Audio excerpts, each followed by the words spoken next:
बाबा जी की प्यारी सात संगत जी, राधा स्वामी जी।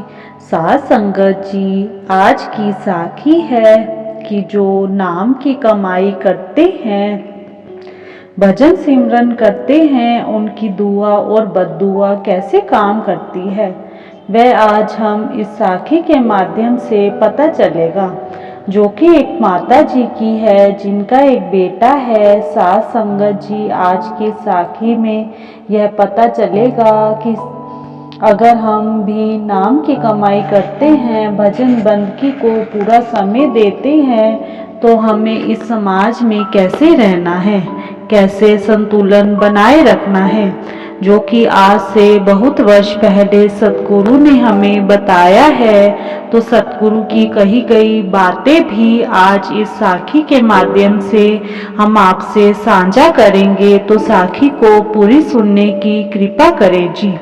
सात संगत जी, यह एक सच्ची साखी है और उस समय की है जब सतगुरु महाराज हुआ करते थे। सात संगत जी, उस समय एक सत्संगी परिवार होता था जो अक्सर सतगुरु के दर्शन करने उनके पास जाया करते थे। और उस परिवार में उनका एक लड़का था जो कि इन सब बातों को नहीं मानता था, रूहानियत को नहीं मानता था, लेकिन जो उसके माता पिता थे उनको नाम की बख्शिश हुई थी और वह जब भी सत्संग सुनने जाया करते थे या फिर सेवा करने जाया करते थे, तो अक्सर अपने बेटे को भी कहा करते थे कि हमारे साथ चला कर, लेकिन वह नहीं जाता था क्योंकि उसे यह सब अच्छा नहीं लगता था। उस लड़के की माँ ने उसे बहुत जोर डाला कि बेटा, महीने में एक बार ही सत्संग पर आ जाया कर, सिर्फ एक बार ही गुरु घर चला जाया कर, वहां जाकर सेवा कराया कर। लेकिन वह अपनी माँ की बात को नहीं मानता था और हर बार ही अपनी माँ की बात को इग्नोर कर देता था। लेकिन जैसे जैसे समय बीतता गया, लड़का बड़ा हो गया था, तो वह गलत साथ संगत में पड़ गया था और यह बात उसकी माँ को भी पता थी कि मेरा बेटा गलत संगत में पड़ गया है। और उसकी माँ ने उसे बहुत समझाने की कोशिश की और उसे डांटा भी कि तेरी संगत सही नहीं है, उसे छोड़ दे, लेकिन वह नहीं माना। सात संगत जी, उसकी माँ कमाई वाली थी, रोजाना भजन सिमरन को समय दिया करती थी। तो जब वह अपनी माँ की यह बात नहीं मानता था, तो उसकी माँ को बहुत दुख लगता था कि मेरी औलाद मेरा कहाँ नहीं मानती। तो जब वह गलत संगत में पड़ गया तो वह नशे भी करने लग गया और ऐसे ही धीरे धीरे बात बढ़ती गई और वो ऐसे नशे करने लग गया था जो कि उसके लिए अच्छे नहीं थे, लेकिन उसके साथी उसे यह सब करने के लिए बढ़ावा देते थे। तो वह उनकी बातों में आकर वह सब करने लग गया और जब वह ऐसा कर कर घर आता तो उसकी माँ को बहुत दुख होता था। तो धीरे धीरे उसकी हालत खराब होने लगी और उसकी हालत इतनी खराब हो गई कि उसे हॉस्पिटल में दाखिल करवाना पड़ा और वहां पर भी डॉक्टर ने उसको यही कहा कि आज से तुम्हें नशे बंद करने पड़ेंगे, क्योंकि यह तुम्हारे लिए बिल्कुल भी अच्छा नहीं है और अगर तुम नहीं माने तो तुम्हारी जान भी जा सकती है। और डॉक्टर ने उसे यही कहा कि अगर तुमने नशा करना बंद नहीं किया तो हमारी जो दी हुई दवाइयां हैं वह भी काम नहीं करेंगे और तुम्हारी जान भी जा सकती है। अब तुम्हारी जिंदगी तुम्हारे हाथ में है। सात संगत जी, जैसा कि हम सभी जानते हैं कि जिन्हें नशा करने की आदत हो जाती है वे नशे के बिना कहाँ रहते हैं, उनसे एक पल भी नशे के बिना रहा नहीं जाता। वे नशा ना मिलने पर भी कुछ करने के लिए तैयार हो जाते हैं, किसी को मारने काटने के लिए भी तैयार हो जाते हैं। तो ऐसे उनकी हालत हो जाती है। तो इस लड़के के साथ भी ऐसा ही हुआ। जब हॉस्पिटल में रात का समय होता था तो वह चीखता था, चिल्लाता था कि मुझे नशा चाहिए, मुझे और कुछ नहीं चाहिए, मुझे बस नशा करना है। लेकिन डॉक्टरों ने उसे यह सब करने के लिए मना किया था। लेकिन फिर भी उसने उनकी बात नहीं मानी और चोरी से यह सब करता रहा और धीरे धीरे उसकी हालत और खराब हो गई। और अब डॉक्टरों ने उसकी माँ को जवाब दे दिया था कि अब तो हम भी कुछ नहीं कर सकते। हमने तो कितनी बार बोला है कि आप इन चीजों से दूर रहना है, लेकिन हमें लगता है कि आपके बेटे को अपनी जान प्यारी नहीं है।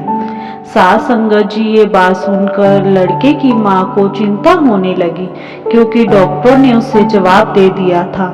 तो उसकी माँ को चिंता हो रही थी कि मेरा एक ही तो बेटा है, अगर इसे भी कुछ हो गया तो मेरा क्या होगा।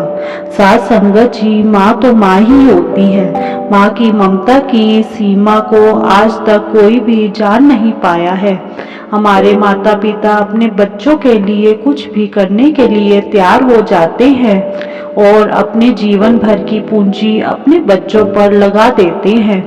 तो उस लड़के की माँ ने भी ऐसा ही किया। हॉस्पिटल में बैठी लड़के की माँ ने आंखें बंद की और लड़के के सर पर हाथ रखकर मालिक से ये वचन किए, हे मालिक, आज तक मैंने जितना भी भजन सिमरन किया है, जितनी भी सेवा की है, उसके फल स्वरूप मुझे मेरा बच्चा चाहिए। हे मालिक, इसे ठीक कर दे। तो ये वचन लड़के की माँ ने वहां पर किए और उसकी माँ का रोना नहीं रुक रहा था, क्योंकि उस समय कुछ भी हो सकता था। लड़के की जान भी जा सकती थी, लेकिन ऐसा नहीं हुआ। सतगुरु ने उस माता की पुकार सुनी और जहां पर डॉक्टर बोल रहे थे कि अब इनको रिकवर करना मुश्किल होगा, अब हमारे बस की बात नहीं रही, और डॉक्टरों ने जब उन्हें जवाब दे दिया तो उसके बाद उस लड़के की माँ की दुआ के कारण ही उसकी जान बच गई और धीरे धीरे ठीक भी होने लगा और 2 से 3 दिनों में वह बिल्कुल ठीक हो गया था।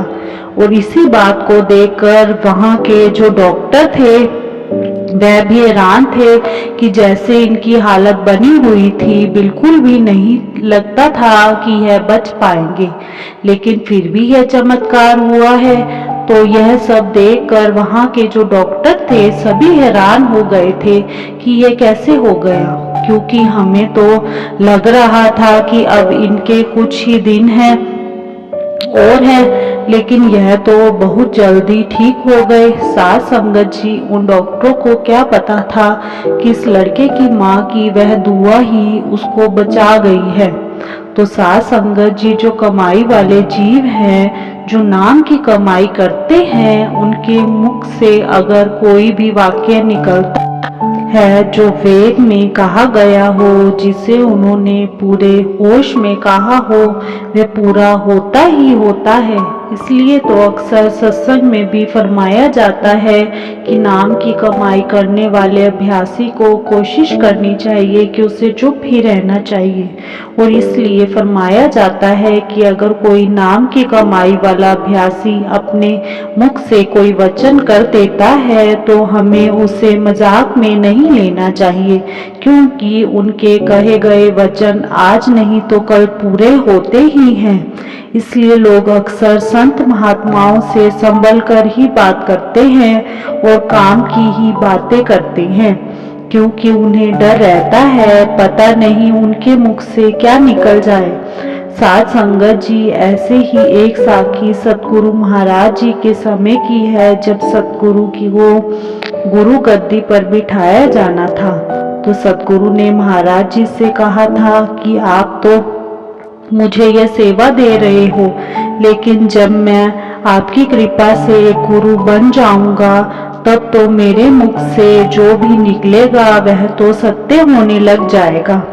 अगर मैंने किसी को कुछ कह दिया तो वह भी सत्य हो जाएगा, तो तब मैं क्या करूं। तो उस समय महाराज जी ने सतगुरु को उनका जवाब दिया था और आप भी कुछ देर अंतर ध्यान रहे थे और उसके बाद आपकी आंखें खुली और आप जी ने सतगुरु को कहा, यह बात सत्य है कि आपके मुख से जो भी निकलेगा वह पूरा तो होगा ही, लेकिन पूरा वही होगा जो वेद में बोला गया हो। जिसको आपने अंदर से बोला हो केवल वही पूरा होगा। तो साथ संगत जी, आज की साखी से हमें यह प्रेरणा मिलती है कि हमें कभी भी जो कमाई वाले सत्संगी हैं उनका मजाक नहीं बनाना चाहिए, उनके साथ कभी भी ऐसा मजाक नहीं करना चाहिए जो उन्हें अच्छा ना लगे, क्योंकि वह हर समय उस मालिक से जुड़े हुए होते हैं। और अगर वह कुछ कह दे, कुछ ऐसे शब्द कह दे जो हमारे लिए अच्छे नहीं होंगे, तो उसका नतीजा भी हमें ही भुगतना पड़ेगा। साथ संगत जी, इसी के साथ हम आपसे इजाजत लेते हैं। कल मिलेंगे एक नई साखी के साथ, तब तक के लिए राधा स्वामी जी।